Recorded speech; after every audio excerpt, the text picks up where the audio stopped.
the idea of nudging. What is it? Well, of course, you may realise that we don't all make decisions perfectly. And I'm afraid that's all of you, because no one is exempt from this. And this is because we're not walking spreadsheets.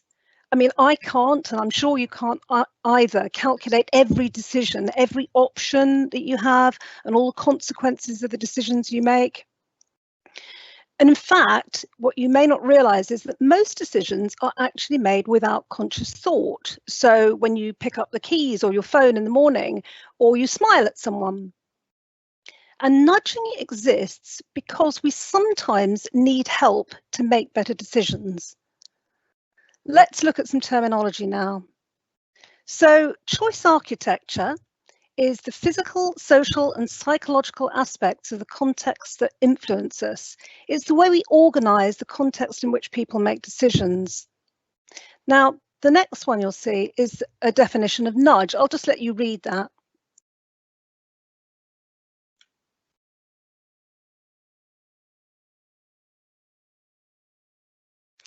So what nudges are doing is that they're steering us towards behaviour. They're creating environmental conditions that trigger a shortcut or a heuristic strategy. And often the objective of nudging is to influence choices in a way that will make choosers better off as judged by themselves. So nudge marketing, well, it's a new-ish term, but it's not necessarily a new concept. Nudging was popularised by the behavioural economists Thaler and Sunstein in 2008, and it's primarily been used by governments to influence behaviour, for example, for savings or organ donation. But in fact, marketers, of course, have used the tools and tactics of nudging for many years. And have a look at that countdown timer there. That's a classic example of something you might see online. Or a button, these easy click buttons, one click button that always makes us buy, possibly without thinking. And of course, nudges are used right across the marketing mix. Nudges can remind us, so your notifications that drop through all the time, or a notification from a hairdresser, or a notification about cart abandonment. They can reassure us, and you'll get to see those notifications saying other customers have bought this, which is about social proof. Of course, they can educate and inform us and show us what speed you're driving at, for example. And often they're used basically to nurture us as we progress along our journey. So things like cross-selling, upselling, and personalising the content to make it easier for us to buy. So why do we nudge? Well, it's often cheaper and more effective than advertising promotion. And the advantage is that it avoids costly processes, regulation and bans. So we're going to have a look at dual process theory and cognitive biases and heuristics. Marketers actually want to encourage certain behaviour, and that's where nudging comes in. But of course, with every judgment or decision that's made, there's a battle between our intuition and logic. As I mentioned, we use our intuitive systems and our intuitive way of thinking more than we realise. In fact, we've got kind of two systems in our brain working complementarily. So we have system 1, which is our fast, automatic and intuitive brain, and the system 2, which is slower, analytical, reasoned, responsive type thinking. Now, what's interesting about system 1 is that there's actually systematic biases in the way that we think.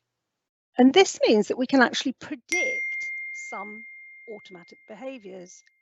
It means that we can identify how and why people deviate from rational thinking. And this is what we mean by a cognitive bias. It's a systematic error in our thinking. And a heuristic is a cognitive shortcut that makes decisions easier for us. And this is because we as humans actually are quite lazy. We prefer convenience over rationality. And what nudging is doing is it's capitalizing on this by making our decisions feel more natural or automatic. And it's important for you to understand this because marketers and nudgers tap into these biases and heuristics. And as we know, marketers have actually done this for a long time. So here's a question for you. When are we actually simply using these biases and heuristics to help people make better decisions? And when are we using them for our own ends or dark purposes? So why is nudging under scrutiny at the moment? Well, the talk was entitled The Darker Side of Nudging, but it's not just to point out bad practices and make you think whether you're guilty or not of these. It's also about why nudging might not necessarily be the most helpful tool because of its darker side. We know much more about how people are making decisions nowadays, so this is one reason why it's under scrutiny. And nudgers and marketers have taken advantage of these biases, unfortunately, and not always honestly, and not always with the recipient's best interests at heart. And of course, transparency is sometimes lacking, and this has become a main ethical concern of nudging. We might have disregarded individuals' preferences. And the one that's really bothering me at the moment is the power of AI algorithms, because they've become more common, but of course they're hidden both from the recipients, and in reality, they're often quite hidden from the marketers that are applying them. And this means that we are nudging in directions that we don't fully know about and can't always control. Now, this has arisen as well because AI is learning from customers' past behaviours and their revealed preferences. But when you think about it, customers may not necessarily be acting in ways that benefit them all the time, may not have their best interests at heart.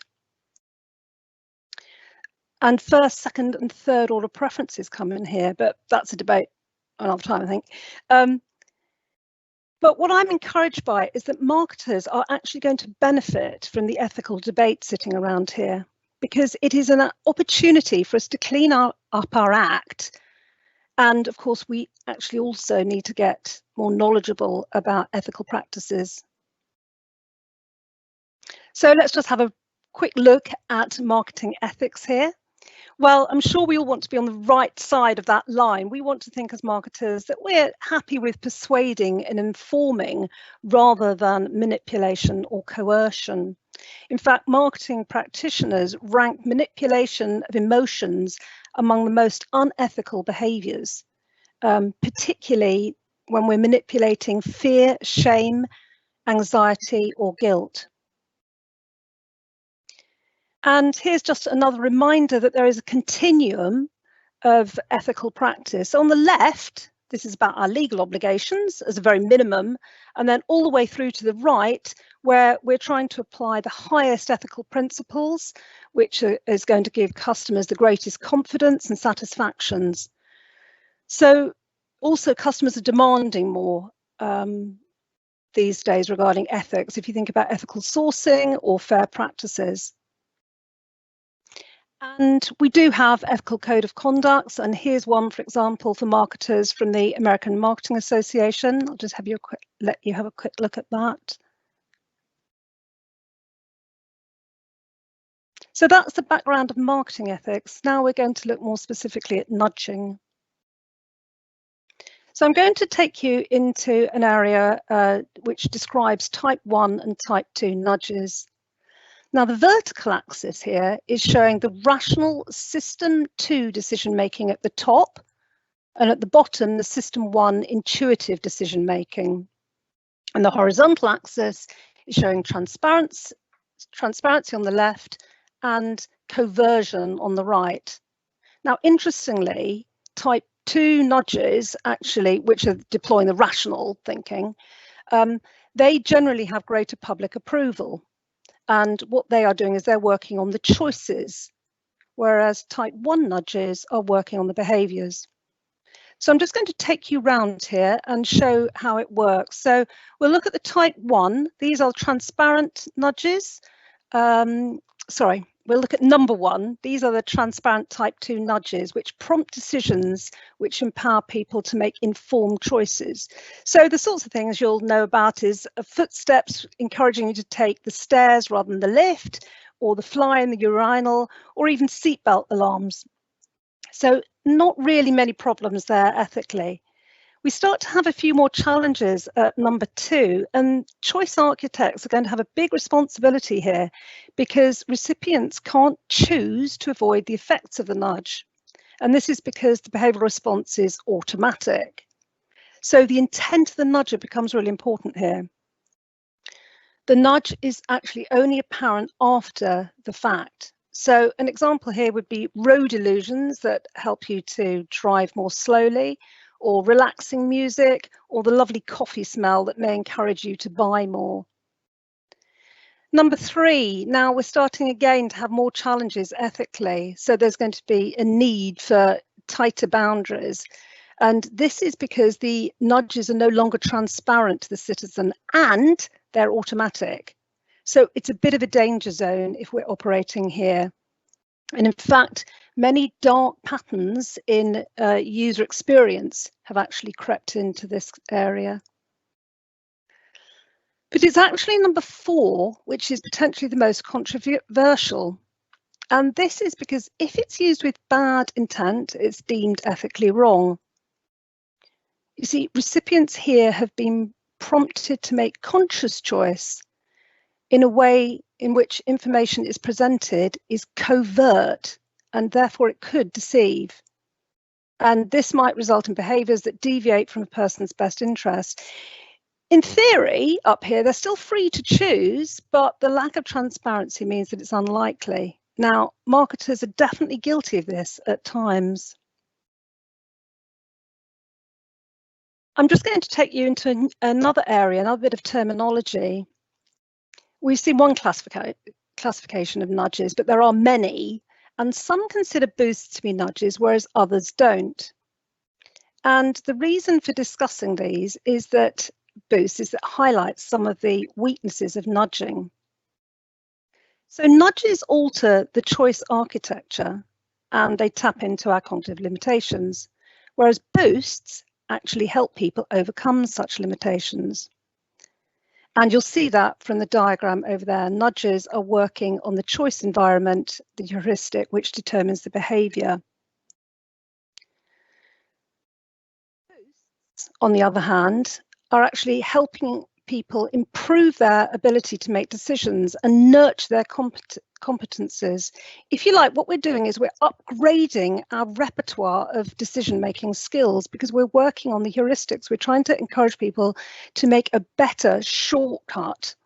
Okay. Boosts are aligned to individual goals and they're necessarily transparent. So there are examples which are things like I might say to myself, don't eat after 6 p.m. or catchphrases like hands, face and space. And boosts are actually assuming that people have the motivation and competence to engage. Now, it reminds me of something called fuzzy trace theory, which you might have come across, where heuristics are referred to as gists.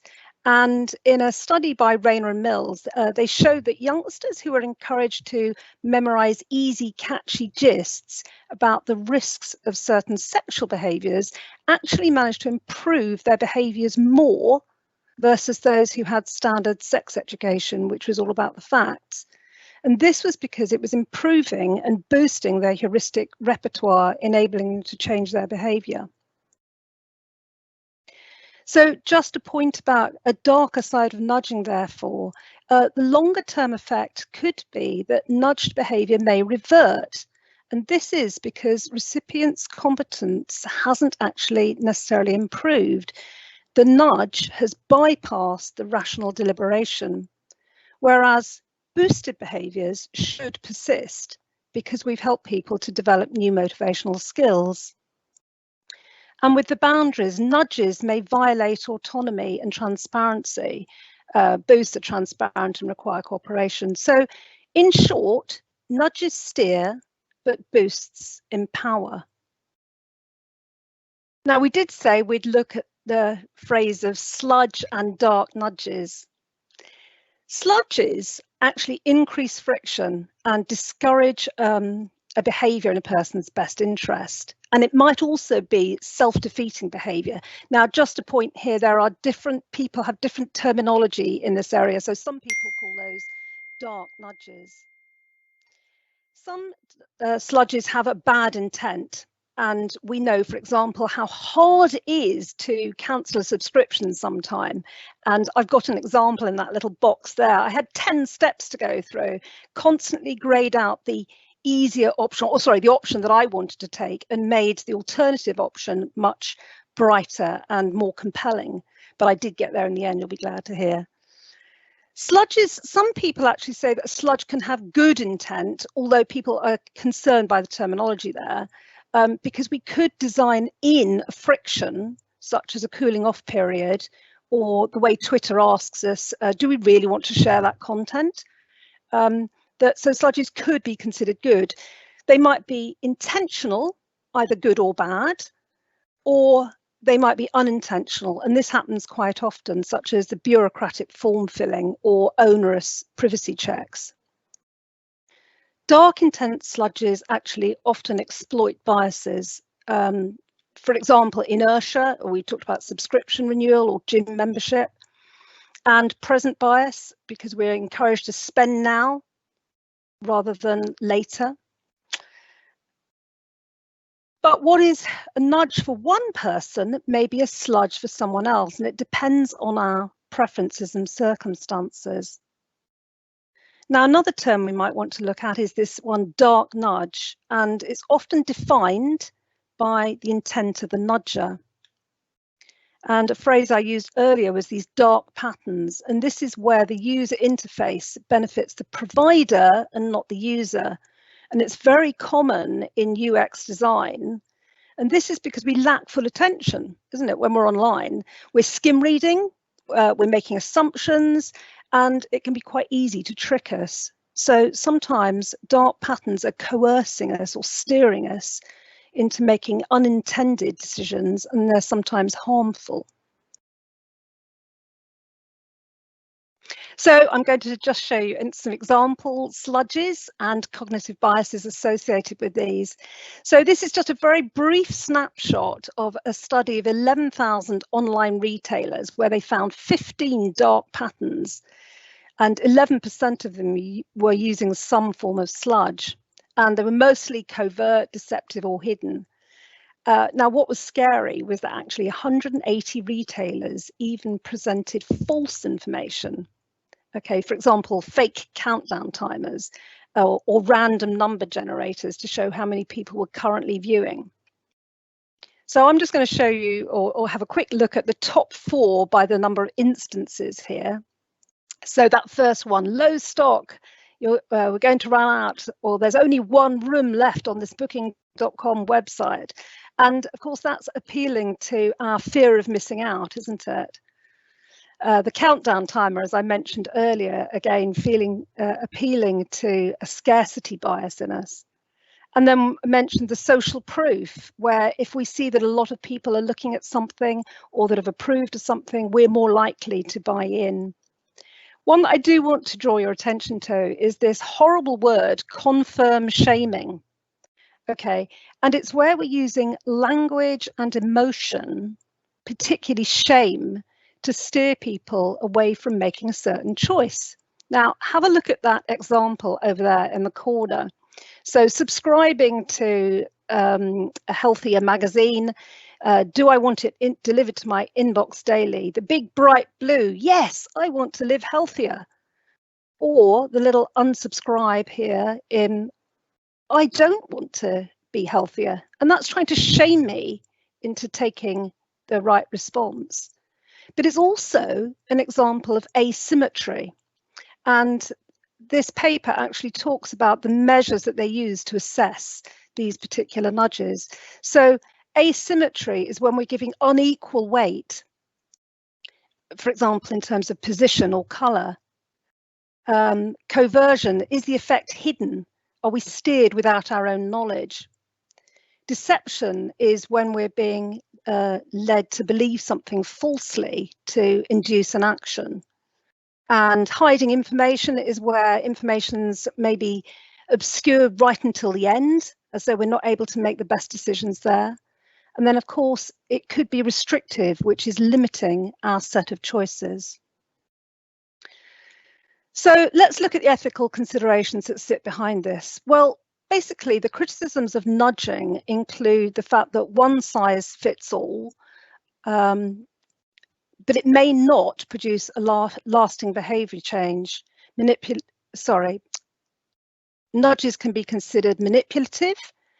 They might undermine an individual's ability to make their own decisions, and it assumes what's good for you.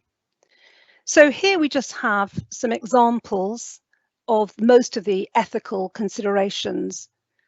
With the motives, does it only serve the interest of the nudger, for example, profit or cost reduction? Now, people who are nudged are more likely to be critical of nudges based on selfish motives, for example, profit, versus nudges with pro-social motives. But they're more likely to object to nudges that don't benefit them personally. So can you see the irony there?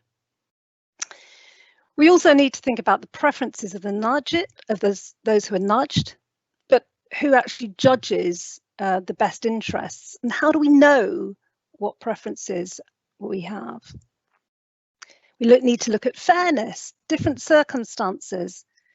So some people who are less economically secure may benefit more or less from a certain nudge. We need to consider autonomy. Do the nudges truly preserve choice? Are they easy to opt out of? And do our nudges protect privacy? Transparency is not a defence in itself, by the way, if autonomy and dignity have been flouted. People may feel manipulated if they have a perceived loss of autonomy, even if their choices have still been maintained. What about excessive convenience? Because if people are in an inattentive state, then their active choice may have been diminished. We need to consider agency. So type 1 nudges may reduce our ability to make decisions, or we might be reducing our ability to self-control or self-regulate. And there is an argument here that nudges can be infantilizing. So it's important that we preserve dignity and respect. And finally, the effect of nudges. We need to sustain behaviour change. Quick word on manipulation. So this is what Sunstein says about manipulation. Do take a look.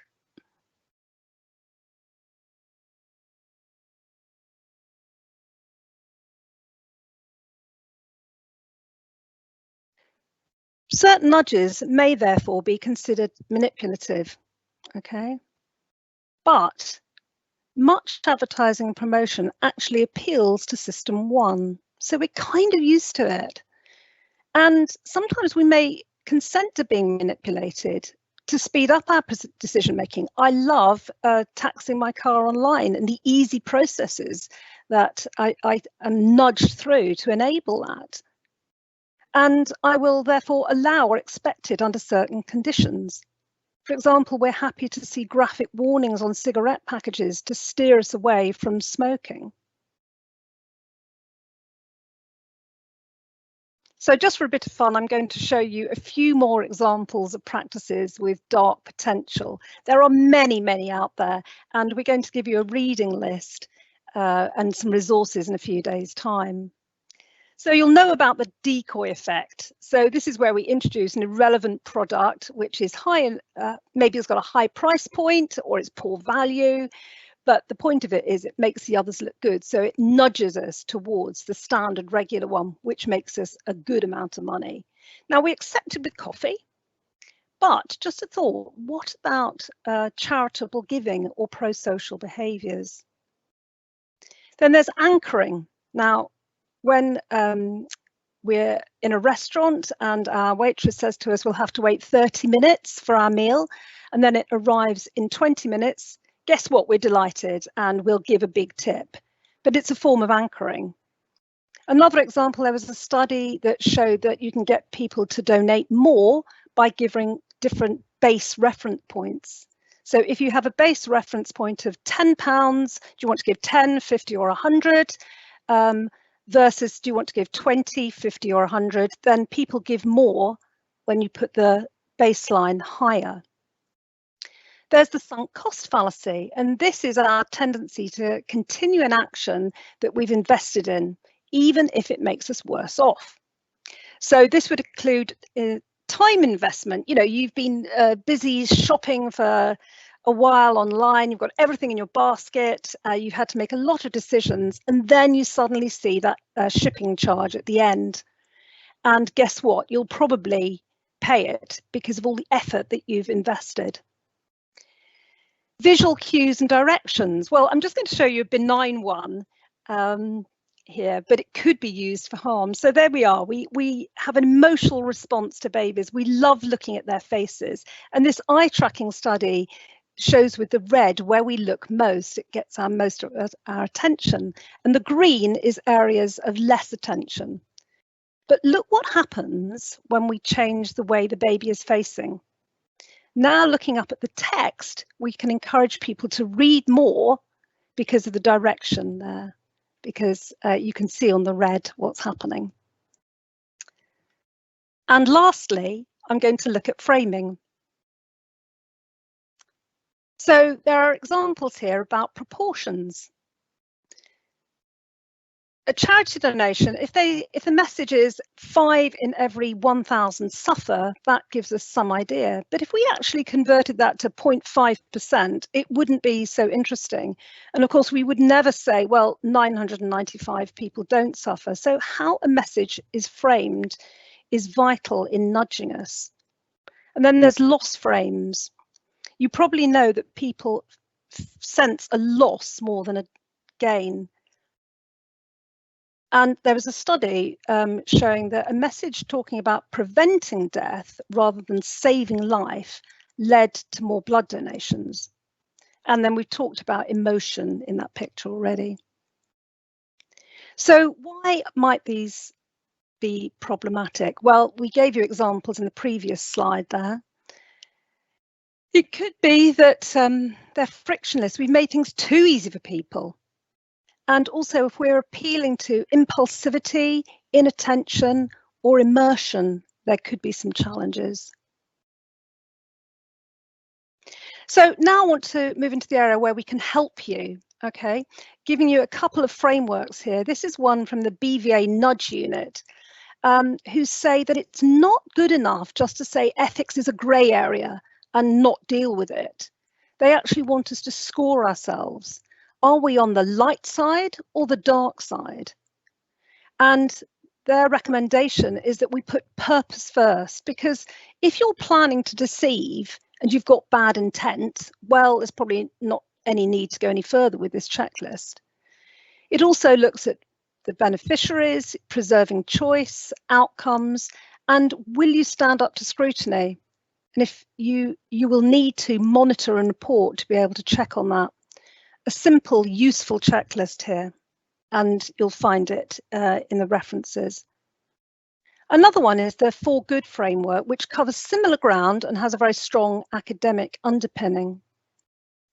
I just want to highlight two additional aspects here, which are quite important. It considers whether nudging is actually the best tool, or should you be looking at other tactics?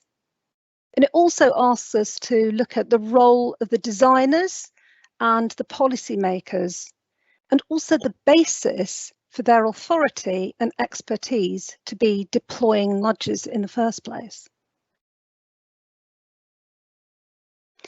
So this slide really is a summary of nearly everything I've said earlier. So you can look at this at your leisure. The basic principles, though, according to Thaler, are that nudges should be transparent, they should be easy to opt out of, and should improve the person's welfare. Just a couple of things to highlight, though. Do justify why your nudge is necessary. And remember that you need to determine the preferences and goals of your target audience and act with their best interests in mind as judged by themselves, which might mean that you need to do additional research.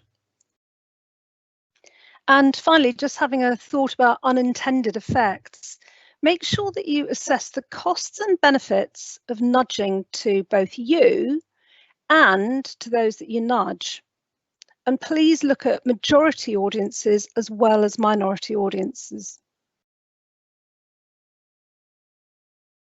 So going forward, well, in November 2020, the UK announced that it was going to set up a digital markets unit, which is a tech regulator to oversee digital platforms. And that has been done partly in response to these growth practices. So what I want to urge you to do is to examine the empirical evidence. There is a lot out there in the academic literature. It will show you which nudges work, how they work, whether they're causing adverse behaviours and reactions. They'll look at all the different types of cognitive biases that are being tapped into, who they work for, any unintended consequences, and also sometimes comparisons with other tactics. So that's a really good starting point to go back and look at empirical evidence. And you can also test your own nudges, different nudge types, other tactics, and consider reporting and publishing your findings, because really you should be willing to defend your nudge publicly. And the sludge audit. This is where you go back and do a deep dive and look at your own practices and what you're doing and which ethical boundaries you might be crossing over. So use a couple of those examples, the cheat sheet or the 4 Good framework, to help you do your audit. And also, let's support one another. So Rob Chestnut, who was the former chief ethics officer of Airbnb, has written this book called Intentional Integrity. And in it, he talks about how Airbnb encouraged staff to become volunteer ethics advisors, so on the ground. And their job was to support other staff with their day-to-day ethical challenges. And it was meant to be in a non-confrontational way, because what they believe is that it shouldn't be left to just one person at the top of an organization or the boardroom, that actually we can all help each other and work together on solving some ethical challenges. So just encourage you to discuss these internally. And of course, we can make use of communities of best practice. And the good news is that this CIM group here would be an ideal way to do that. So thank you for listening. Here are my contact details. And as you know, this has been brought to you by the CIM Charity and Social Marketing Group, of which I am Vice Chair as well. This is how you can join the group, that link there. And of course, do please come and join us on the LinkedIn group and follow us on Twitter. Thank you for listening.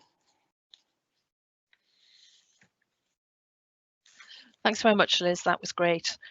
We're now going to have a 10-minute Q&A session. As a reminder, you can still submit your questions via the chat box in the Q&A panel. We've got quite a few questions already coming in, and I'll start off with the first one. Are dark nudges more of an issue in B2C, or do we see this sort of behaviour in business to business to the same extent? Oh, good question there. My instinct is that they are all over the place. However, it's possible that in B2C, we have learned, or we understand perhaps more about consumer behaviour. And so we've used tactics and tools that are more prevalent in the consumer world. We're learning from one another as well about dark practices. So my instinct is that they're possibly more noticeable in consumer behaviour, but I certainly don't think that they are unused in B2B at all. Could you give an example as a follow-up question on a similar topic? Could you give any examples of good or bad nudges in the B2B area? Oh, always on the spot, isn't it? I think so many of the ones that we saw earlier can be applied to B2B as well. So the digital nudges, even, for example, when we're encouraging people to buy with the urgency messages, the scarcity, all of those apply in a B2B context, don't they? We ask people to book by a certain time in B2B. We ask people, or we tell that there's only one place left. So I think many of the consumer ones are also used in B2B. Right. I might think of something as we progress. Yeah, Sorry, it's that's no difficult when problem. you're You on the can spot. come back to that if we need to. And the next question, if a nudge is pursuing a good welfare purpose, such as helping people to be healthier, does that override the ethical concern of making them transparent? Oh, lovely question. Okay, do you remember I said that transparency in itself doesn't trump everything else? So I think you need to go back to these frameworks that I directed you to say, to look at each element of those, because of course it may have good intent, but we need to examine all the subtleties and the nuances here. It's good intent for whom? In which circumstances? What are the unintended consequences for particular groups? So yes, you can't assume that just because it's transparent or that it has good intent, it will always be a good nudge. It may actually deceive in some way. And how do we find that out is an important issue. I really would recommend that you are careful about, when you're deploying nudges, that you do some research. You can do experiments as well, but market research where we talk to customers, find out how they feel about being nudged in a certain direction and what the unintended consequences could be. Okay. And then the next question, and I think we're all probably aware that we're being told to behave in certain ways, particularly this last year. The question is, if people are more generally aware of nudging techniques, do marketers need to do more to stand out from the rest of the crowd, of other competitors, for instance? Sorry, could you just say that again? If people in general are more aware that marketers are using nudging techniques, do those other marketers need to do more to stand out from the rest of the crowd? How can they then compete against that? Yes, so this is important because do we just deploy more nudging techniques because they're going to get better results potentially? But then we have the issue of, are we going onto the dark side because we're trying to compete in a way that we shouldn't? So again, your ethics framework should guide you here. Should you be doing more, or should you be doing the right thing? And I would encourage you always to say, is there an alternative from nudging that you could look at? Could you use standard promotional tactics? Could you use advertising in some way? Yes, of course, you can use things in a combined manner.